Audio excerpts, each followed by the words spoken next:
दिखाई जा रही है। देश का भी नुकसान हो रहा है और समाज का भी नुकसान हो रहा है। एक साहब ने कहा कि जो है पटाखों से प्रदूषण होता है, 1 जनवरी को इनका ज्ञान पर गायब हो जाता है।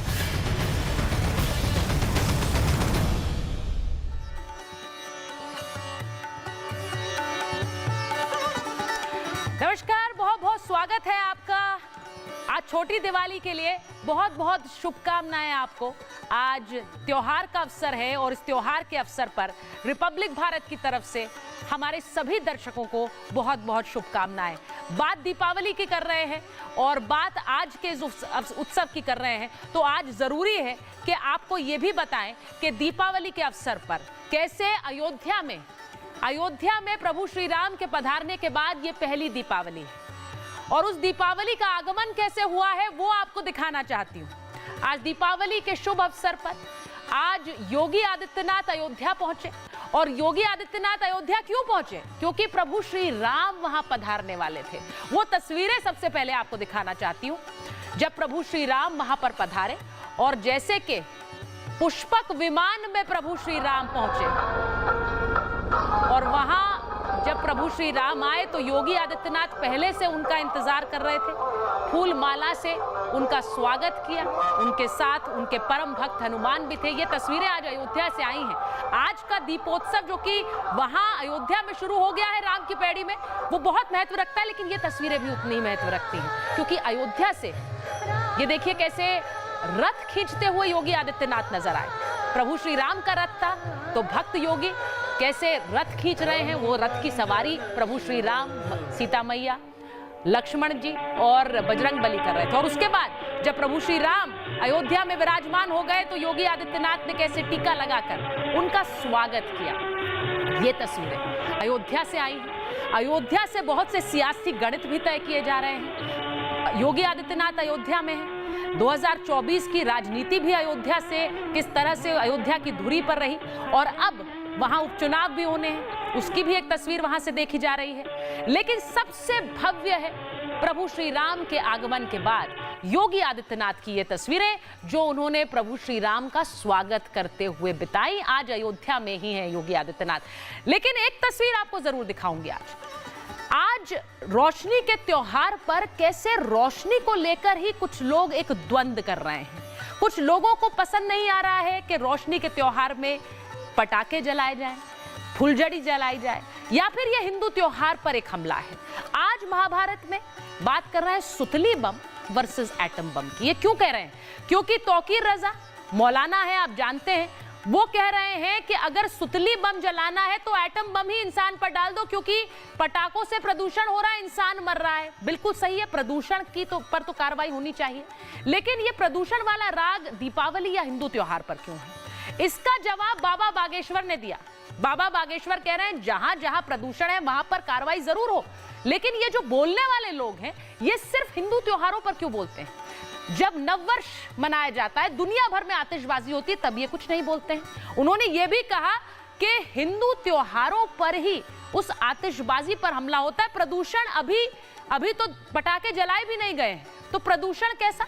पहले से प्रदूषण है तो उस पर कार्रवाई हो। आज महाभारत इसी पर कर रही हूं। आज दीपोत्सव की तस्वीरें भी दिखाऊंगी और यह भी कहूंगी कि क्या कोई समाधान है, क्योंकि यहां बाबा बागेश्वर ने भी कह दिया कि बकरीद पर कोई नहीं बोलता है, सब दीपावली पर हमला करते हैं। क्या ऐसा है?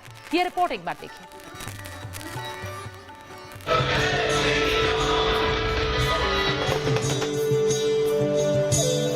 यह वर्ष अयोध्या के लिए अद्भुत है, अनुपम है, अलौकिक है, अद्वितीय है। देश भर में दिवाली की धूम मची है।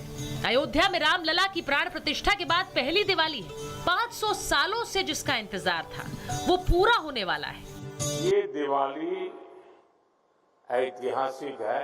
500 साल बाद ऐसा अवसर आया है जब अयोध्या में रामलला की जन्मभूमि पर बने उनके मंदिर में भी हजारों दीप जलाए जाएंगे। अयोध्या में दिवाली के अवसर पर इस साल करीब 25 लाख से ज्यादा दिए जलाकर प्रभु श्री राजा राम का स्वागत किया जाना है और दिवाली मनाई जानी है। सीएम योगी आदित्यनाथ अयोध्या पहुंचे, श्री राम का तिलक किया, उनका स्वागत किया, उनका रथ खींचा, लेकिन विपक्ष को इससे भी पेट में दर्द हो रहा है। अयोध्या में इस बार अद्भुत छटा बिखरेगी जब प्रभु रामलला अपने दरबार में पधार चुके हैं। दुनिया नज़ारा देखेगी। इस बार विश्व रिकॉर्ड बनेगा। 25 लाख से अधिक दिए जगमगाएंगे। एक दिया से भी भगवान की पूजा होती है। हम घर में पूजा करते हैं, एक दीपक जलाकर भगवान की आराधना करते हैं। मैंने कहने जा रहा हूँ 25 लाख दिया आप जलाएंगे और एक दिए से ही पूजा हो सकती है। आस्था का प्रश्न है, श्रद्धा का प्रश्न है। एक तरफ पूरा देश रोशनी में सराबोर होने के लिए तैयार है, तो कुछ लोगों को उस रोशनी से ही दिक्कत है। इस बार हिंदू विरोधियों को जमकर लताड़ बाबा बागेश्वर ने लगाई। हिंदुओं का त्योहार आता है तो इनके ज्ञान तुरंत आने लगते हैं कि होली को जो है पानी खराब होता है, दीपावली को प्रदूषण होता है। अरे भाई 1 जनवरी को भी तो बहुत से पटाखे जलाए जाते हैं, तब नहीं होता है, तब फिर इनका ज्ञान चला जाए। हमने तो सुतली बम खरीद लिया है और ये मूर्खानंद ज्यादा करेंगे तो इन्हीं के दरवाजे पर। आखिर बाबा बागेश्वर ने लताड़ क्यों लगाई? नफरती और विवादी बयानों के लिए हमेशा चर्चा में रहने वाले मौलाना तौकीर रजा ने एक बार फिर दिवाली पर अपना नफरती ज्ञान जो दिया है। आतिशबाजी पैसे में जिस बुरी तरह से आग लगाई जा रही है, ये देश का भी नुकसान हो रहा है और समाज का भी नुकसान हो रहा है। विपक्षी नेताओं और तौकीर रजा के सनातन विरोधी बयानबाजी पर साधु संतों में भी आक्रोश दिखा। ईद आता है, बकरी ईद आता है, उसमें बकरे धड़ल्ले से काटे जाते हैं। बकरे बकरियों को तो छोड़िए, अरे फतवा के माध्यम से न जाने लाखों सर काट दिए गए भारत में, उस पर इनका कोई ज्ञान नहीं आता है। कुछ जिहादी एलिमेंट को सूट नहीं कर रहा, कुछ पॉलिटिकल लीडर्स को वो आंखों में चुभ रहा है, तो कहीं उस पर सरकार बैन लगाती है तो कहीं जिहादी बैन लगा देते हैं। अगर किसी तरह से समाज अपनी खुशी का, बच्चे जो है खुशी में पटाखे छोड़ते हैं तो उनके सिर फोड़ दिए जाते हैं। आपको बता दें कि पर्यावरण बचाने के नाम पर दिल्ली समेत कुछ राज्यों में पटाखों पर बैन लगा है। दूसरी तरफ हर साल की तरह नेता, सेलिब्रिटी और कलाकारों ने भी क्रैकर फ्री दिवाली की बात कही कि प्रदूषण के मद्देनजर जो है हमें पटाखे नहीं, हमें दिए जलाने चाहिए। ये लाइट्स का त्योहार है, ये दिए जला के, मोमबत्ती जला के हम अपना त्योहार मनाएं, ना कि पटाखे जलाएं। पटाखे जलाने से प्रदूषण होता है। दिल्ली में प्रदूषण अभी से बढ़ा हुआ है। राज्य सरकार किसी प्रकार का कोई उत्तरदायित्व नहीं ले रही। तो मैं सिर्फ इतना कहना चाहूंगा, अभी तो दिवाली आई नहीं है, ना कोई पटाखे छूटे हैं, फिर भी प्रदूषण इतना क्यों बढ़ा हुआ है? आम आदमी पार्टी का ये बैन उस समय कहाँ चला गया था जब अरविंद केजरीवाल तिहाड़ से छूटे और पूरी दिल्ली के अंदर पटाखे जलाए गए। तब तो ये बैन समझ में नहीं आया। तो विशुद्ध रूप से मेरा ये चार्ज है कि ये जानबूझ करके हमारे सनातन के जो त्योहार हैं उनकी खुशी हम पूरी तरीके से व्यक्त न कर सके, इसके लिए पटाखे बैन किए जाते हैं। कहीं लाइट्स लगाने के दौरान हंगामा, कहीं रंगोली बनाने पर मारपीट, कहीं दिए जलाने पर राजनीति, तो किसी को पटाखे से दिक्कत। ऐसे में सवाल कई है। प्रदूषण पर कार्रवाई जरूरी है, पर वो साल भर हो, सिर्फ दिवाली पर क्यों? साल भर चुप रहने वाले त्योहारों पर अचानक कैसे जाग जाते हैं? और देश में सेक्युलर होने की पहली शर्त सनातन विरोधी होना है क्या? आज इसी पर महाभारत। जो तस्वीरें इस वक्त आ रही हैं वो अयोध्या से। दिवाली पर पटाखों को लेकर बहुत से विवाद रहते हैं, लेकिन निर्विवाद है इस वक्त अयोध्या धाम, क्योंकि वहां पर हर कोई आस्था में सर झुका रहा है। उन्हीं में से एक है योगी आदित्यनाथ, यूपी के मुख्यमंत्री। वो इस वक्त अयोध्या धाम में सरयू नदी के किनारे वहां आरती कर रहे हैं। और ये आरती, जैसा हमने कहा कि इतना महत्व क्यों रखती है, क्योंकि राम मंदिर में प्राण प्रतिष्ठा के बाद ये पहली दीपावली है और यूपी के मुख्यमंत्री वहां खुद भगवान प्रभु श्री राम के आगमन के लिए पहुंचे। आपने देखा वो तस्वीरें, किस तरह से तिलक लगाया। हेलीकॉप्टर से आए थे प्रभु श्री राम, पुष्पक विमान में बैठकर आए, फिर वहां उतरे, आगमन हुआ, तिलक लगाया, प्रभु श्री राम का स्वागत हुआ। ये सब तस्वीरें आज बेहद खास जो कि अयोध्या से आ रही हैं और बहुत से लोगों की नजरें इन तस्वीरों पर हैं। दिवाली आप घर में मना रहे हैं, लेकिन इन तस्वीरों को भी स्मरण कीजिए जो अयोध्या से हमारे पास आ रही हैं। इस बीच मैं अपने मेहमानों का भी परिचय आपसे करा दूं, पर एक बार मैं जरा सीधे पहले अयोध्या चली जाती हूं। हमारे सहयोगी अजय दुबे हमारे साथ जुड़ रहे हैं, ऋतु हमारे साथ हैं। अजय, जरा बताइए, बहुत खूबसूरत तस्वीर आपके पीछे है। Guinness book of world records की टीम वहां पहुंची हुई है, क्योंकि एक रिकॉर्ड आज बन रहा है। 28 लाख दिए कैसी जगमगा रही है अयोध्या, जरा तस्वीरें दिखाइए पहले। देखिए, इतिहास का केवल एक नहीं बन रहा है कि जहां दियों का इतिहास बन रहा है, बल्कि एक इतिहास था, उस इतिहास का पटापेश भी होता हुआ दिखाई दे रहा है। 500 साल के इंतजार का इतिहास था। आज 500 साल के बाद ये दिन आया है जब रामलला का मंदिर भी अयोध्या में है और दीपोत्सव का पर्व भी अयोध्या में मनाया जा रहा है। और इस दीपोत्सव के पर्व पर आज का दिन खास कैसे होता है, मेरे पीछे इन दियों को देखिए, ऐसा आभास हो रहा है कि आकाश गंगा से तमाम जो टिमटिमाते तारे हैं उतर आए हैं। राम की पैड़ी के तट पर ये तारे दिखाई दे रहे हैं। इसी अयोध्या को लेकर प्रभु श्री राम के भाव को जाहिर करते हुए तुलसीदास लिखते हैं, अवध प्रिय मम प्रिय नहीं सोऊ, यह प्रसंग जाने को अवधपुरी को लेकर जो उनके मन के प्रिय भाव थे वो जाहिर किए तुलसीदास ने। और आज अवध के वासी जो लोग हैं, ये अयोध्या के जो लोग हैं, अपने भगवान के स्वागत के लिए इसी अयोध्या के कई गांवों में 500 सालों से सर पर साफा नहीं बांधा गया, कई गांवों में लोगों ने चप्पलें नहीं पहनी। आज 500 साल के बाद मंदिर भी है, जय श्री राम का उद्घोष यहाँ सुनाई दे रहा है। आज 500 साल के बाद रामलला का मंदिर भी है और इसके साथ ही दीपोत्सव का पर्व भी है। देखिए, जय श्री राम का उद्घोष करते हुए तमाम ये लोग हैं और ये दिए जलाते हुए जो वॉलंटियर्स हैं इनका भी जय घोष है। तो ये जो जय श्री राम के नारे हैं ये उनके मन का भाव है। ये पर्व, ये उत्सव जो आज इतने लंबे इंतजार के बाद आया है। दूसरी तरफ भी आपको तस्वीरें दिखाते हैं, देखिए कैसे यहाँ पर भी वही जगमगाहट दिखे जो आज अयोध्या में राम की पैड़ी पर दिख रही है। वो मुश्किल होगा लेकिन तब भी कोशिश वही है। मैं एक बार एक बड़ी खबर बताऊं कि विपक्ष पर मुख्यमंत्री योगी आदित्यनाथ ने कैसे बड़ा हमला वहां से बोला, अयोध्या से। उन्होंने कहा कि गोली चलाने वाले विकास में बैरियर बन रहे हैं, विकास में जो रोड़ा बनेगा उसका हाल माफिया जैसा होगा। ये योगी आदित्यनाथ ने आज अयोध्या में जो बात रखी, उन्होंने ये भी कहा कि अयोध्या वासियों के लिए समय आ गया है, उन्हें बताना है कि अब वापस फिर से भगवान श्री राम पर कोई उंगली ना उठा सके। मैं एक बार जरा बता देती हूँ कि मेरे साथ मेहमान कौन है। हमारे साथ बीजेपी के प्रवक्ता सिद्धार्थ यादव जी हैं, हिंदू धर्मगुरु आचार्य राज मिश्रा जी हैं, फराज किदवई साहब हैं, प्रवक्ता हैं समाजवादी पार्टी के, अतिकुर रहमान साहब हैं, इस्लामिक स्कॉलर हैं। मैं शुरुआत सबसे पहले सिद्धार्थ जी आपके साथ कर लेती हूँ। अयोध्या में आज एक भव्य तस्वीर निकल कर आ रही है। योगी आदित्यनाथ वहां पर पहुंचे हुए हैं, जिस तरह से उन्होंने प्रभु श्री राम का स्वागत किया, आगमन किया, वो सब तस्वीरें मैंने दिखाई। लेकिन यही अयोध्या से सबसे बड़ी चुनौती भी आप लोगों के लिए है। और क्या अयोध्या से ही, अयोध्या के आशीर्वाद से ही इस बार एक करवट उत्तर प्रदेश की राजनीति में उपचुनावों में मिलने की उम्मीद आप कर रहे हैं?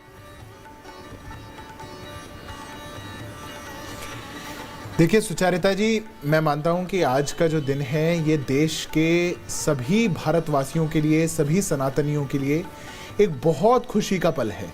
क्योंकि इतने लंबे अंतराल के बाद, जब 500 वर्षों की लगभग एक इंतज़ार के बाद हमारे देश के आराध्य प्रभु श्री राम का मंदिर अयोध्या में बना, उसके बाद की ये पहली दिवाली आज हम लोग देख पा रहे हैं, तो मैं मानता हूं कि इससे बेहतर देशवासियों के लिए और भारत के लोगों के लिए कुछ नहीं हो सकता। और जो खुशी हम सबके मन में है वो जग जाहिर है। पर बात, आपने कुछ राजनीति का भी उल्लेख किया, आपने बात अयोध्या से होने वाली बदलती करवट की भी कही। मैं मानता हूं कि प्रभु श्री राम का आशीर्वाद तो इस देश के सभी उन लोगों पर है जो देश की प्रगति, देश का सौहार्द और देश को आगे ले जाने का भाव रखते हैं। जिस प्रकार से भारतीय जनता पार्टी ना ही केवल प्रभु श्री राम की लड़ाई लड़ते हुए सभी ऐसे लोग जो कि देश को तुष्टीकरण की भेंट चढ़ाना चाहते थे, उनके इरादों को और मंसूबों को ध्वस्त करते हुए देश के आराध्य और देश की जो संस्कार संस्कृति है उसको पुनर्स्थापित करने की इस लड़ाई को जीत पाई है। मैं मानता हूं कोई भी लड़ाई उसके आगे वो बड़ी नहीं होगी और हर लड़ाई पे भारतीय जनता पार्टी या देश का कोई भी प्रगतिशील विचार रखने वाला व्यक्ति निश्चित रूप से विजयी पाएगा। दिवाली का त्योहार तो वैसे भी ये सौहार्द का त्योहार है, दियों का त्योहार है, लाइट्स का त्योहार है। उत्तर प्रदेश भी जगमग है, पूरा देश भी जगमग है। आने वाले समय में जो चुनाव के परिणाम आएंगे वो भी बिल्कुल जगमग होंगे, इसमें कोई दो राय नहीं है। देखिए, किसकी राजनीति जगमगा उठेगी उसके लिए थोड़ा इंतजार करना पड़ेगा 23 तारीख को सिद्धार्थ जी, थोड़ा इंतजार हम भी कर लेंगे क्योंकि अभी तो वैसे भी सब लोग दिवाली के जो एक उत्साह है, उत्सव है उसमें लीन है। लेकिन फराज साहब, मैं आपके पास आ रही हूँ। जो बात योगी आदित्यनाथ ने वहां पर कही, आप लोगों के लिए, समाजवादी पार्टी के लिए भी ये एक बहुत बड़ी चुनौती है, हम समझ रहे हैं। अयोध्या में इस बार का दीपोत्सव भव्य है, उसी अयोध्या से आप उम्मीद लगाए बैठे हैं क्योंकि आपको उस अयोध्या ने लोकसभा तक भी पहुंचाया और वहां अब आप उम्मीद कर रहे हैं कि समाजवादी पार्टी उसी धुरी से चुनाव लड़ते हुए फिर से उपचुनाव जीतेगी। लेकिन क्या कुछ बदला नहीं है तब से अब तक? सुचारिता दी, सबसे पहले तो आपको और को पैनलिस्ट को सबको दीपावली की बहुत बहुत हार्दिक शुभकामनाएं and wish you all very happy and prosperous Diwali.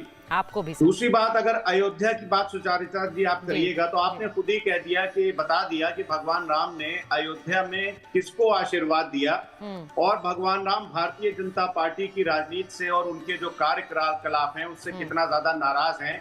वो आपने देखा कि किस तरह से अवधेश पासी वहां से एक दलित को हमने खड़ा करके जिताया और ये इनका डर है सुचारिता जी कि अयोध्या में अभी जो मिल्कीपुर में उपचुनाव होने थे वहां पर इनकी चुनाव लड़ने की हिम्मत भी नहीं हो रही है। आपने अभी शुरुआत की गोस्वामी तुलसीदास जी के एक श्लोक से, तो एक श्लोक मुझे भी याद आ गया जिसमें लिखा है कि अयम निजा परोवेति गणना लघु चेतसाम उदार चरितानम तु वसुदेव कुटुंबकम। अब इसका मतलब अगर भारतीय जनता पार्टी के प्रवक्ता को नहीं पता होगा तो मैं बता दूं, वैसे मुझे उम्मीद है कि इतना थोड़ा सा तो इनको पता ही होगा, लेकिन इसका मतलब ये है कि ये मेरा है, ये तुम्हारा है, ये सब जो लोग करते हैं ये छोटे चित्त के लोग करते हैं। जो उदार चित्त वाले होते हैं, जो बड़े दिल वाले होते हैं, वो पूरे विश्व को ही अपना मानते हैं। लेकिन सुचारिता जी क्या हो रहा है कि बटेंगे तो कटेंगे। कभी आप क्या बोलते हैं प्रधानमंत्री जी कि आपके प्रॉपर्टी को छीनकर मुसलमानों में बांट दिया जाएगा, आपके मंगलसूत्र को छीन करके मुसलमानों को बांट दिया जाएगा। मैं आपके चैनल के माध्यम से प्रधानमंत्री जी को सुचारिता जी ये संदेश देना चाहता हूं कि इस देश का मुसलमान और समाजवादी पार्टी जब तक इस देश में हमारी मां बहनों के मंगलसूत्र की तरफ कोई आंख उठा करके भी नहीं देख सकता। ये खुली चुनौती में दे रहा हूं प्रधानमंत्री जी को। और दूसरी बात, छीनने से याद आया, अरे नहीं फराज जी, बहुत अच्छी बात आपने कही, लेकिन उन्होंने जो योगी आदित्यनाथ ने कहा है उस पर भी जरा गौर कीजिए। उन्होंने कहा है कि जो लोग राम भक्तों पर गोलियां चलाते थे आजकल वो बहुत अयोध्या करते हैं। तो जो राम भक्तों पर गोली चला रहे थे वो अयोध्या का नाम जपने लगे तो कुछ हजम नहीं होता है। उन्होंने ये बात भी कही। सुचारिता जी, जो लोग भोले भाले किसानों के ऊपर जीप चढ़ा करके उनको शहीद कर देते हैं, अगर वो उत्तर प्रदेश की बात करते हैं तो वो भी हजम नहीं होती है। और माननीय मुख्यमंत्री जी ने सुचारिता जी क्या कहा, आप ही के चैनल पर मैंने अभी सुना कि जो लोग विकास में बाधक हैं उनका हाल क्या होगा, इसके आगे तो मैं बोल नहीं सकता हूं। सुचारिता जी, ये किताब है, सिद्धार्थ भाई इसको पढ़िएगा, इकोनॉमिक सर्वे, ये भारत सरकार की किताब है, मेरी किताब तो है नहीं। इसका पेज नंबर आप खोलिएगा सुचारिता जी, 185 के बाद से और 190 तक, उसमें उत्तर प्रदेश की क्या स्थिति है ऑन डिफरेंट पैरामीटर्स, ये आपको भी पता चल जाएगी, सिद्धार्थ जी को भी पता चल जाएगी और आपके करोड़ों दर्शकों को भी पता चल जाएगी। उत्तर प्रदेश में आज इतना विकास हो रहा है सुचारिता जी, आपके माध्यम से माननीय मुख्यमंत्री जी को बता दूं कि पर कैपिटा इनकम में तो उत्तर प्रदेश सबसे पीछे, महिलाओं के खिलाफ हो रहे अत्याचार में एज पर एनसीआरबी तो उत्तर प्रदेश सबसे आगे। अब सुनती रहिए, बलात्कार के नंबर ऑफ केसेस में उत्तर प्रदेश राजस्थान के बाद सबसे आगे। देखिए आज यूं तो आपके सिद्धार्थ जी यानी आपकी पार्टी और बीजेपी में ये वाला जो महाभारत है ये रोज होता है और कई बार हम कराते हैं, हम कई बार उस महाभारत में थोड़ी और चिंगारी डाल देते हैं जिससे कि वो लड़ाई थोड़ा द्वंद्व और हो जाए। लेकिन आज महाभारत हो नहीं रहा है, आज दीपोत्सव की बात है, लेकिन मैं एक और महाभारत की बात करना चाहती हूँ। आज सिद्धार्थ जी आपके पास आऊंगी, लेकिन आज क्या हुआ है, आज जिस तरह से त्योहारों को लेकर बात कही गई है, एक मैं सियासी मुद्दे से एक और मुद्दे पर जा रही हूं। आज त्योहारों को लेकर जिस तरह बात कही गई कि भाई त्योहार में पटाखे जलाने से बहुत प्रदूषण होता है और उस प्रदूषण से तौकीर रजा के ये बयान है, अब यहाँ पर अतीकुर रहमान साहब बैठे हुए हैं, प्रदूषण होता है तो उस पर पलट कर वार आया कि भाई अगर पटाखे नहीं जलाने हैं तो बकरीद पर आप बकरे भी काटना बंद कर दो, सिर्फ सिख हिंदुओं को क्यों दी जा रही है। तो उस पर उन्होंने कह दिया कि भाई वहां तो बकरे मर रहे हैं, यहाँ प्रदूषण से तो इंसान मर रहे हैं। अब ये तर्कों का कोई अंत नहीं है ना अतीकुर रहमान साहब, आप चाहते हैं कि पटाखे ना जलें, प्रदूषण रोकना सबकी जिम्मेदारी है, लेकिन सिर्फ दिवाली पर क्यों बोलते हैं?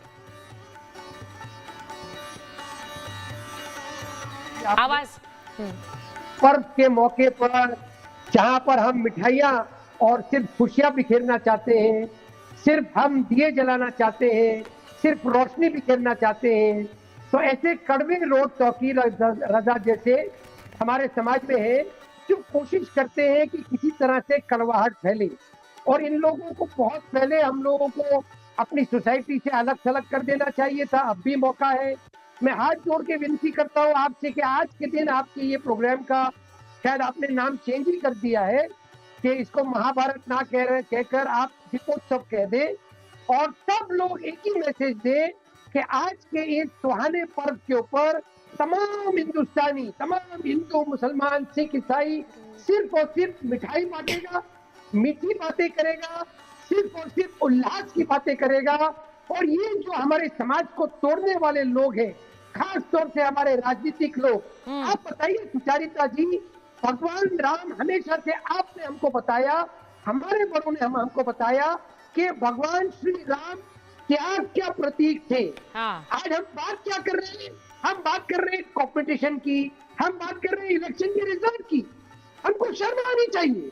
आज के दिन अगर इस कंपटीशन को हमने आपके सामने रखा तो ये भगवान श्री राम के नाम पर बहुत सा अन्याय करेंगे। आप नहीं, आप सिर्फ त्याग की बात करें, और आपने सही बात कही को दिखा रही है।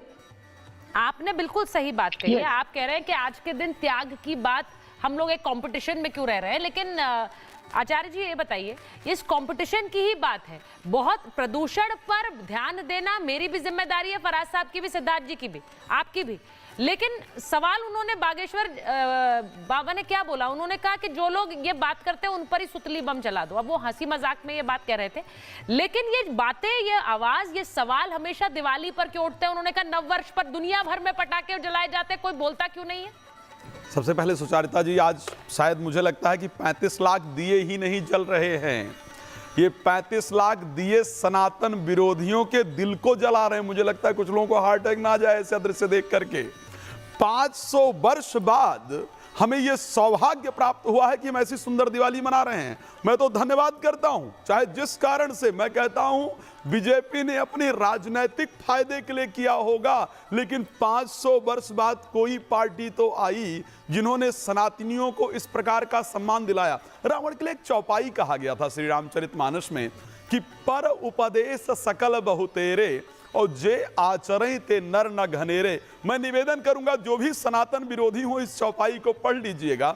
दूसरे को उपदेश देना बहुत आसान होता है और वही कार्य वाकई में तौकीर रजा जैसे व्यक्ति कर रहे हैं। मुझे इस पर बहुत टिप्पणी करने की आवश्यकता नहीं है।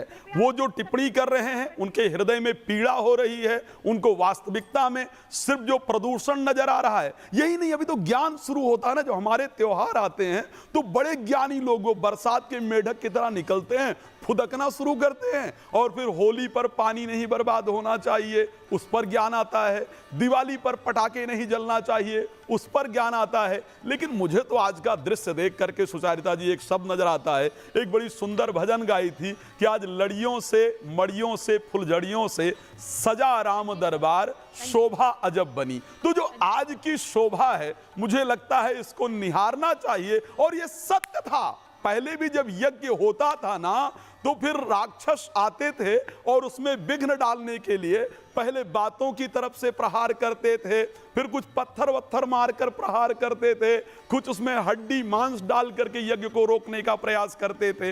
उन्हीं राक्षसों को नष्ट करने के लिए भगवान राम ने 14 वर्ष का वनवास स्वीकार किया था और उन राक्षसों को नष्ट किया था। तो ये जो कुछ बरसाती मेढक हैं, वो चाहे जहां से हो, मैं सीधी सी बात कर रहा हूं, चाहे वो फिल्म इंडस्ट्री से जुड़े हुए लोग हैं जिनका ज्ञान अब निकल रहा हो, और चाहे जो भी तौकीर रजा से छोटे मोटे लोग हो। मुझे आज अच्छा लगा, क्या नाम है, मुझे ऐसा लगता है पंडित जी कि प्रदूषण पर काम करना हम सबकी जिम्मेदारी है, ये हमारी आने वाली पीढ़ियों के लिए। पटाखे कई प्रकार के होते सुचारिता जी। हाँ, ठीक है। 9 वर्ष पे नए पटाखे निकल आते हैं, 9 वर्ष पे पटाखों का प्रकार बदल जाता है। जेल से छूट करके मुख्यमंत्री अगर केजरीवाल जी आए तो पटाखों का प्रकार बदल जाता है। मैं उस पर भी आ रही हूँ, लेकिन एक तस्वीरें पहले दिखा देते हैं एक बार जरा। ये तस्वीरें जो आ रही हैं ये सीधे अयोध्या धाम से आ रही। अयोध्या में राम की पैड़ी से। आप देखिए जो एक Guinness book of world records में जो रिकॉर्ड नाम अपना बना रहा है, 28 लाख दीप राम की पैड़ी पर सरयू के किनारे जिस तरह से सजे हुए हैं, ये अपने आप में एक भव्य तस्वीर है। और यहाँ प्रभु श्री राम के आगमन के बाद आप लोग सब अपने घर में दिए प्रज्वलित कर रहे होंगे, इसी कोशिश और इसी आस के साथ कि आपका घर भी उसी जगमगाहट के साथ रोशन हो जैसा अयोध्या में है और प्रभु श्री राम का आशीर्वाद बना रहे। तो ये तस्वीरें सीधे अयोध्या से आ रही। एक बार ऋतु के पास चलते हैं। ऋतु जरा बताइए, वहां तस्वीरें भी मैं देख रही हूँ, बहुत खूबसूरत, और बहुत से लोग वहां जुटे भी हैं। ये रिकॉर्ड दर्ज हो चुका है। बिल्कुल, और ये तस्वीर मैं साथ साथ आपको दिखा देती हूँ। सबसे पहले दियों की तस्वीर आपको दिखाते हैं। यहाँ पर जो ये दीपक जलाए गए हैं, 28 लाख दिए बिछाए गए थे, लेकिन 25 लाख दियों का रिकॉर्ड यहाँ पर कायम हुआ है। और दूर तक आपकी नजर जहाँ तक जाएगी वहां तक आपको सिर्फ दिए ही दिए, दियों से जगमग ये घाट आपको नजर आएगा। और ये मानो कि त्रेता की अयोध्या नजर आ रही हो। त्रेता में जिस तरीके से 14 साल का वनवास काट कर अयोध्यापति अयोध्या नरेश लौटे थे, उस वक्त दिए बिछा करके, दिए जला करके जो इंतजार था अयोध्या वासियों ने किया था प्रभु राम का। और उसी तरीके से यहाँ पर देखिए ये तस्वीर है, ये दियों की तस्वीर आपको दिखा रहे हैं। लोग अभी भी यहाँ पर दिए देखिए किस तरीके से जलाते हुए नजर आ रहे हैं। 16 बाय 16 की ग्रिड हम जिस तरीके से दिखा रहे हैं यहाँ पर लगाई गई है दियों की। ये जो दिए बिछाए गए हैं, ये तस्वीर अपने आप में विहंगम दृश्य को दर्शा रही है, अलौकिक नजर आ रही है। और यहाँ पर ये जो भव्य रिकॉर्ड बना है, विश्व कीर्तिमान बना है, Guinness book of world record में इसे दर्ज किया जा रहा है। और ये तस्वीर हम लगातार आपको दिखा रहे हैं। जो श्रद्धालु, जो भक्त यहाँ पहुंचे हैं, वो जो संख्या है वो असंख्य है, वो अकल्पनीय है। वो यहाँ पर जो शब्दों में अगर मैं कहूँ तो पिरोना मुश्किल है। और जो यहाँ पर माहौल है, जो वातावरण है, वो त्रेता के समान नजर आ रहा है, मानो ये त्रेता वाली सही बात कह रही हैं आप। और यहाँ पर आप वहां पर उसकी साक्षी भी बन रही हैं। आपके माध्यम से तस्वीरें घर घर तक पहुंच रही हैं ऋतु। ये बहुत ही खूबसूरत तस्वीर है। और जैसा आप देख रहे हैं, राम की पैड़ी पर जो लेजर शो होता है वो भी वहां पर हो रहा है, वहां पर रामलीला का भी मंचन हो रहा है। इस सब के बीच जैसा मैंने कहा कि अयोध्या में जहां भक्ति है तो अयोध्या से ही सियासत भी हावी है। मैं एक बार जरा ये सीधे सीधे कहूं सिद्धार्थ यादव जी कि जिस तरह से अभी फराज जी बोल रहे थे, यूपी से मैंने कहा कि उत्तर प्रदेश में बहुत सारे समीकरण इस उपचुनाव के बाद तय होंगे, ये बिल्कुल क्लियर है।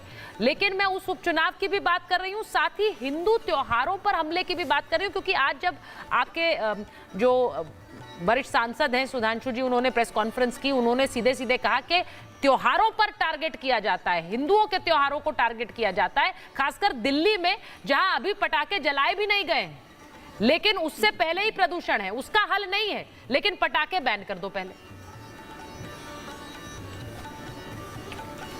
देखिए सुचारिता जी, मैं दोनों बातों का जवाब देता हूँ। पहली बात तो फराज किदवई जी बड़ा एक श्लोक उनको सिखा के भेजा गया, तो वो यहाँ पढ़ के बता रहे थे, अपना पराया मत मानो। ये वो पार्टी के प्रवक्ता हैं जो राम मंदिर को भी कह रहे थे तो भाजपा का मंदिर है, जो आज तक देश के आराध्य के सबसे बड़े मंदिर में जहां पर करोड़ों हिंदुओं की आस्था हो, आज तक दर्शन के लिए नहीं जा पाए, वो वसुदेव कुटुंबकम सिखा रहे हैं। ये तो खूबसूरती है हमारे देश की कि ऐसे लोग आते हैं, बैठते हैं, वसुदेव कुटुंबकम पे ज्ञान देते हैं और चले जाते हैं। जिनने राम भक्तों पर गोली चलाई थी तब वसुदेव कुटुंबकम कहां चला गया था, तब अपना पराया कहां चला गया था। पर खैर छोड़िए, पुरानी बात हो जाएगी, फिर बहुत लंबी बात जाएगी और आपको कई चीजों का खराब लग जाएगा। पर आज एक सत्य तो बोलना चाहिए, अयोध्या के अंदर बड़ी खुशी इनको हुई है बताते हुए अयोध्या से जीत हुई। आप फैजाबाद जीते हैं, अयोध्या नहीं जीते। अयोध्या एक विधानसभा है, फैजाबाद लोकसभा में बहुत विधानसभाएं हैं। अयोध्या ने किसको मत दिया उत्तर प्रदेश की जनता जानती है। तो ये अपने आप को फर्जी क्रेडिट देना, पर मैं तो कहता हूं आप खुश होइए, आइए कहिए कि अयोध्या हमारा है, हम अयोध्या जीतना चाहते हैं, अयोध्या के लोग हमको वोट दें। पर मंदिर नहीं जा पा रहे हैं और कहीं ना कहीं किसी वोट बैंक को खुश करना चाहते हैं। चलिए आज के दिन उसकी चर्चा नहीं करेंगे, पर मैं हिंदू त्योहारों पे जरूर एक बात कहना चाहता हूं। देखिए सुचारिता जी, आज जो दृश्य आपके टीवी पे दिखाए जा रहे हैं, ये सबके मन को खुश करने वाले दृश्य हैं। ये भारत की संस्कृति, भारत के आराध्य का इतना बड़ा पर्व, ये देश भर के भारतवासियों को मन प्रफुल्लित करने वाले दृश्य हैं। पर ऐसे में कहीं ना कहीं हमारे देश में रंग में भंग डालने वाले लोग हैं। आज दिल्ली के अंदर 350 AQI हो चुका है। दिल्ली के अंदर जो प्रदूषण को लेकर के प्रदूषण रोकथाम का जो बजट था उसका 1 पैसा दिल्ली की सरकार खर्च नहीं कर रही। किसी प्रकार के वाटर कैनन्स का प्रयोग नहीं किया जा रहा, किसी प्रकार के डिह्यूमिडिफायर्स का नहीं किया जा रहा। जो लगाए गए थे, जो पोल्यूशन को रोकथाम के लिए जिन डिवाइसेस को इंस्टॉल किया गया था, करोड़ों के खर्च के बाद उन पर ताले लगे हुए हैं। अगर आज दिवाली का एक पटाखा नहीं फूटा, उससे पहले इतना प्रदूषण है, तो सरकारें कहां हैं? क्या सरकारें अपनी विफलताओं को छुपाने के लिए हिंदू त्योहारों को इतना कमजोर मानती हैं कि उन पर टिप्पणियां कर देंगी, उनको बीच में ले आएंगी? मैं मानता हूं ये दुर्भाग्यपूर्ण है, इससे बचना चाहिए। पर जो लोग इसको बहुत आसान मानते हैं कि हम सनातन धर्म से जुड़ी हुई किसी भी बात पर कितनी भी आसानी से टिप्पणी करें और हम बाहर निकल जाएंगे, उन लोगों को इस आदत को छोड़ना चाहिए। सवाल संजीव जी से ही पूछ लेती हूँ। संजीव जी, जो केजरीवाल जी जब जेल से बाहर आए, जो पटाखे जलाए गए, वो पटाखे क्या प्रदूषण फ्री थे? मुश्किल यह है सुचारिता कि हिंदू हृदय सम्राट केंद्र में विराजमान है, एक और हिंदू हृदय सम्राट उत्तर प्रदेश में विराजमान है, और हिंदू सबसे ज्यादा सुरक्षित आज के वक्त में है। हिंदुओं की आस्था पे सबसे ज्यादा चोट आज किया जा रहा है, हिंदुओं को सबसे ज्यादा धमकाया जा रहा है कि बटेंगे तो कटेंगे। तो हिंदू मजबूत हुए या हिंदू कमजोर हुए इस सत्ता में? इससे पहले 10 साल 11 साल पहले हम तो नहीं सुनते थे कि हिंदू यहाँ कमजोर है, हिंदू को बच जाएगा तो हिंदू कट जाएगा, ऐसा तो नहीं सुनते थे। सवाल यह है कि क्या सत्ता की नाकामियों के लिए आप कब तक धर्म का इस्तेमाल करेंगे और उसके पीछे छिपते रहेंगे? हमें कोई एतराज नहीं है, जितना मनोहारी दृश्य आपके स्क्रीन पे दिखाई दे रहा है, मेरा भी मन गदगद हो रहा है। लेकिन इससे आंकड़े बदल जाएंगे क्या कि 80 लाख लोगों को आप 5 किलो अनाज पे जिंदा, 80 करोड़ लोगों को 5 किलो अनाज पे आप जिंदा रख रहे हैं? ये हिंदुस्तान की तस्वीर है, इस तस्वीर को बदलिए ना। राम राज्य ऐसे आएगा? राम राज्य दिए जला देने से यदि आप सत्ता के सीट पर बैठे हुए लोग यदि ये बात सोचते हो तो ये गलत है। और आप दिया जलाने से नहीं आएगा, मतलब आपको लग रहा है कि दिए जलाना गलत है, दिए नहीं जलाने चाहिए थे? नहीं 25 लाख, अगर 28 लाख दिए हुए, नहीं, मैं इसलिए कह रही हूँ क्योंकि आपके जो सहयोगी हैं, कांग्रेस पार्टी के उत्तर प्रदेश के अध्यक्ष हैं अजय राय जी, वो कह रहे हैं एक ही दिया जला लेते, 28 लाख जलाने की क्या जरूरत थी? भक्ति तो उस एक दिए से भी होती है, मैं मानती हूँ, भक्ति तो बिना दिए जलाए भी है, बिना दिए जलाए भी है। लेकिन अगर भक्त अपने उत्सव को मना रहा है और उसे भव्यता से मनाना चाहता है, तो उस पर ये वाली टिप्पणियां कि एक ही जला लेते, 28 क्या करने थे? वही वाली बात है कि आप पटाखे क्यों जला रहे हैं, उससे क्या होता है? ये भक्त ऐसा भक्त है जो रेड कारपेट पे चलता है, बड़े बड़े आलिशान और एसी वाले कमरे में रहता है, वो सत्ता के सिंहासन पर बैठता है, और भक्त अपने राजनीतिक लाभ के लिए ये गलत है। आप भक्त की आस्था पर सवाल उठा दें, ये भक्त वो है जो रेड कारपेट पे चलता है, कैसी बातें कर रहे हैं आप? आपको मैं बता दूं, मैंने कहा कि जो वहां पर दिए जला रहे हैं ना सर, आपको लग रहा है वो रेड कारपेट पे चलने वाले भक्त हैं जो अपनी दिवाली इसलिए रोशन करने अयोध्या गए हैं क्योंकि प्रभु श्री राम का उन्हें आशीर्वाद चाहिए? वो रेड कारपेट पे चलने वाले भक्त आप कहकर भक्तों का अपमान कर रहे हैं, मुझे ये लगता है। किसी भी भक्त का red carpet, green carpet, blue carpet मत करिए। सुचारिता बात तो सुन लीजिए, महिलाओं के अपमान में सबसे, महिलाओं के उत्पीड़न में सबसे आगे, बच्चों के कुपोषण में सबसे आगे, भुखमरी में सबसे आगे, हंगर इंडेक्स में सबसे आगे, तमाम चीजों में सबसे आगे है। मैं कह रहा हूं कि राम राज्य लाना है तो इन सब चीजों पे काम करने की जरूरत है। ये भी बहुत बड़ा, मैंने शुरुआती दौर में ही कहा कि बड़ा मनोहारी दृश्य है, लेकिन इन मनोहारी दृश्यों से यदि पेट भर जाने वाली बात होती या आपकी राजनीतिक विफलताएं छुप रही हो तो आप मुझे ऐसा क्यों लगता है कि ये जो टिप्पणियां आपने की ना, इन्हीं टिप्पणियों से मन दुखता है। आप भक्त को भक्ति का स्केल तय कर दीजिए कि रेड कारपेट वाले हैं, ये तो वो भक्त हैं जो कि एसी रूम्स में रहते हैं। उसी तरह से आप दिवाली पे कैसे पटाखे जलाएं, पटाखों के लिए भी वो सीधे बोल देते हैं भाई। वही नहीं, आप सोचिए सुचारिता जी, पीड़ा क्या है? ठीक है, आप दिल्ली में हैं, दिल्ली में क्या असुविधाएं नहीं? अभी थोड़े दिन पहले आप लोगों ने देखा होगा, शायद 6 महीने पहले की न्यूज है, 2 बच्चियां भूखी मर गई थी इसी दिल्ली के अंदर, दूर की बात नहीं कर रहा हूं। आप लोगों को तब ये ज्ञान नजर आता है जब कोई भी धार्मिक सनातन का त्योहार हो रहा होता है, तब इतनी बड़ी बड़ी बातें बस उसी समय, जैसे ही सनातन सेलिब्रेट किया जाएगा साहब, दशहरा सेलिब्रेट किया जाएगा, दिवाली सेलिब्रेट की जाएगी, होली सेलिब्रेट किया जाएगा, गणेश पूजा, दुर्गा पूजा सेलिब्रेट किया जाएगा, तब ये कभी प्रवक्ता आकर के मुझे नहीं लगता है कहते, मुझे विपक्षी पार्टियों से कोई प्रॉब्लम नहीं है, लेकिन मुझे लगता है तब आकर भाई दिवाली की बधाई दे दिया करो, कह दिया करो कि आज अवध बड़ा सुंदर लग रहा है। आप सोचिए, आप ही के मुख्यमंत्री अरविंद केजरीवाल ने एक दिवाली में धर्म उनके अंदर उत्पन्न हुआ था और दिवाली पूजन आयोजन किया गया था और बाकायदा उसको लाइव किया गया था। तो आज आकर के बस जब ये परिस्थिति होती है, जब धर्म सेलिब्रेट होता है, तभी आपको विकास और सारी चीजें नजर आती हैं। अरे तब तो ये कह दिया करो कि भाई ये बहुत सुंदर लग रहा है। आज मैं इस चीज के लिए गवर्नमेंट को धन्यवाद करता हूं, कम से कम सनातन के लिए सारी चीजें हो तो रही हैं। इन बातों के लिए आप रोज डिबेट में आते हो, सुचारिता जी रोज 6 बजे का महाभारत करती हैं, भाई रोज आकर के पूछा करो ना इन वाले प्रश्नों को, उसमें कोई विषय ही नहीं है। लेकिन सनातन के प्रति जब भी मैं सही बता रहा हूं, मुझे लगता है त्योहार जिहाद है, त्योहार जिहाद होता है, सारे जिहादी एक साथ इकट्ठा होते हैं और फिर उनको क्या नजर आता है, जिस दिवाली के पटाखों से प्रदूषण होगा, ये त्योहार जिहाद प्रारंभ होता है। फिर उनके सपोर्ट में बाकी लोग उठकर आते हैं, एक दिया जला लो दिवाली हो जाता है, बाकी दियों की क्या जरूरत है। फिर और लोग इकट्ठा होते हैं, फिर वो कहना शुरू करते हैं भाई इसके बजाय हमें भूखमरी है। ये वाला सवाल जरा मैं एक बार मैं ये सवाल पूछना चाहती हूं। फराज साहब को भी लीजिए जरा। फराज साहब, ये जो एक पूरी मुहिम शुरू हो गई कि भाई दिए जला लीजिए, आप पटाखे मत जलाइए, मैं तो मानती हूँ कि प्रदूषण के बारे में फिक्र हम सबको करनी पड़ेगी, लेकिन ये त्योहारों पर आपका मत क्या है? त्योहारों पर इसकी बात करने की जरूरत क्या? आप पूरे साल फिर बात करिए, फिर पूरे साल आप प्रदूषण की चिंता करिए। आप त्योहारों के समय, दिवाली के समय आपको याद आया था बाबा बागेश्वर ने कहा ये बात, अब वहां दिल्ली में भी यही हो रहा है। सुचारिता जी, मैं 2 साल का जब था और आज तक हम लोग पटाखे जलाते हैं। देखिए, ये हमारे भारत की संस्कृति है। अभी क्या है कि स्वामी जी भी कुछ बोल रहे थे, आपने भी कहा कि मन दुखता है, सिद्धार्थ जी ने भी मेरे ऊपर एक पर्सनल कमेंट किया, तो गोस्वामी तुलसीदास जी का स्वामी जी ने जिक्र किया, उनका मैं भी कर देता हूं। उन्होंने कहा है परित सरे से धर्म नहीं भाई, पर पीड़ा सम नहीं अधमाई। सिद्धार्थ भाई अभी कह रहे थे कि मुझे एक श्लोक रटा करके भेज दिया गया। मैं आपके चैनल की थ्रू चुनौती देता हूं कि मेरे सामने ये भगवत गीता जी भी रखी हुई है और रामचरितमानस भी रखे हुए हैं। एक किताब, एक सिद्धार्थ जी आप लाइब्रेरी में बैठे हैं, दिखा दीजिए, चलिए मैं मान जाऊंगा आपको। आपने मेरे ऊपर जो कमेंट किया, आपको 30 सेकंड लगेंगे आपको अपनी लाइब्रेरी से निकाल करके देने में। एक रामचरितमानस दिखा दीजिए या भगवत गीता दिखा दीजिए। दूसरी बात मैं ये बोल रहा हूँ सुचारिता जी, दूसरी बात मैं बोल रहा हूँ कि मैं रट करके आया हूँ। सिद्धार्थ जी एक चौपाई पढ़ेंगे तो मैं 5 पढ़ूंगा बिना देखे। मैं चुनौती देता हूं। देखिए किताब निकाल रहे हैं भाई, आपने चैलेंज दे दिया, वो किताब निकाल रहे हैं। इतना टाइम लग गया ढूंढने में। नहीं, वो देख लीजिए, वो रामचरितमानस खोल कर बैठ गया। इससे आपकी भक्ति है?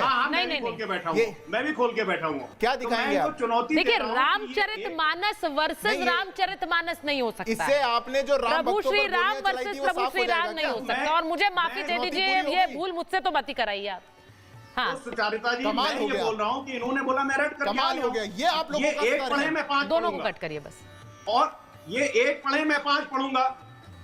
कमाल हो चुका फराज किदवई साहब, ये आप लोगों का स्तर नहीं करने चाहिए। मैं ये बोल रहा हूँ, नहीं ये रही रामचरितमानस। अब बताइए, ये हमारे जहन में, हमारे आराध्य की किताब है, राजनीति के लिए नहीं रखी है आपकी तरह। अब अरे सर इस पे भी बहस कर लीजिएगा। मैं तो बोल रहा हूँ आप एक पढ़िए, मैं 5 पढ़ूंगा। सिद्धार्थ भाई, आप क्यों इतना ज्यादा बौखला रहे हो? और पर्सनल कमेंट आपने किया था। दूसरी बात सुचारिता, कमाल हो गया फराज की। सर आज पर्सनल कमेंट की बात नहीं है, आ गए हैं आप। आज पर्सनल कमेंट की बात नहीं है। मुझे लगता है आज त्योहार दिवाली का त्योहार है और इसीलिए दिवाली के त्योहार पर बड़ा अच्छा लगा कि आपने भी जब रामचरितमानस के बारे में बोले, वहां पर भी रामचरितमानस है, वहां प्रभु श्री राम के आगमन में दीपोत्सव है। उससे ज्यादा खूबसूरत तस्वीर और क्या सकती है? तो आज मुझे सिर्फ इसी बात पर मैं चाह रही थी कि एक मत जरूर निकले, क्योंकि जो बाबा बागेश्वर वर्सेस तौकीर रजा हुआ है, जब तौकीर रजा कहते हैं कि भाई बकरीद पर कोई सिर्फ जानवर मर रहे हैं ना, इंसान तो नहीं मर रहे, इनके त्योहार से इंसान मर रहे हैं, ये बड़ा भड़काने जैसा बयान है, ये बहुत भड़काऊ बयान है, ये अच्छा बयान नहीं है। और मुझे लगता है ऐसे बयानों से सबको बचना चाहिए, क्योंकि त्योहार आस्था से है।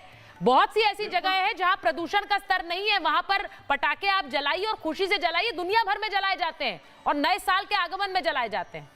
लेकिन जहां प्रदूषण है वहां तो सालों साल चिंता करनी होगी, सबको करनी होगी, सिर्फ सियासी बयानबाजी से थोड़ा ही कुछ होगा। मेरे पास खैर समय आज इतना ही था, बस ये कहना चाहती हूँ कि दीपोत्सव की बहुत खूबसूरत तस्वीरें आ रही हैं, उन्हीं पर आपको छोड़े जा रही हूँ। बहुत बहुत धन्यवाद आप सभी का।